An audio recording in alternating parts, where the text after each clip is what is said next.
শিবির কর্মী সহ কমপক্ষে 10 জন আহত হয়েছে। কেন্দ্রীয় সভাপতির মুক্তির দাবিতে শিবির কর্মীরা নগরীর শালবাগানে বিক্ষোভ মিছিল বের করে। শালবাগান বাজারের দিকে বিক্ষোভ মিছিল নিয়ে গেলে পুলিশ বাধা দেয়। সে সময় দুপক্ষের সংঘর্ষ বাধে। সংঘর্ষের সময় শিবির কর্মীরা ককটেল বিস্ফোরণ ঘটায়। পরিস্থিতি নিয়ন্ত্রণে police tear shell, rubber bullet ও সাউন্ড গ্রেনেড ছুড়ে।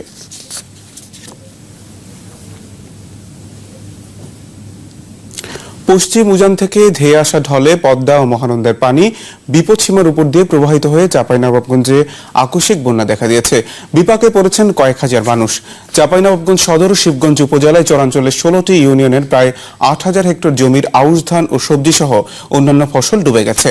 আগামী 2-3 দিন পর্যন্ত মহানন্দা ও পদ্মায় পানি বৃদ্ধি অব্যাহত থাকবে বলে চাঁপাইনবাবগঞ্জ পানি উন্নয়ন বোর্ড জানিয়েছে। ভারতের আগামী নির্বাচনে প্রধানমন্ত্রী প্রার্থী হিসেবে রাহুল গান্ধীর প্রতি সমর্থন জানিয়েছেন বর্তমান প্রধানমন্ত্রী মনমোহন সিং। রাশিয়ার G20 সম্মেলন থেকে ফেরার পর প্রধানমন্ত্রী মনমোহন সিং বলেছেন, ভারতের প্রধানমন্ত্রী হিসেবে রাহুল গান্ধী আদর্শ প্রার্থী। রাহুল গান্ধীর নেতৃত্বে তার কাজ করতে কোনো আপত্তি নেই বলে মন্তব্য করেছেন তিনি। মনমোহন সিং বলেন, প্রধানমন্ত্রী হওয়ার সব যোগ্যতাই রাহুলের রয়েছে। তৃতীয়বারের মতো প্রধানমন্ত্রী হতে আগ্রহী নন বলেও জানান মনমোহন।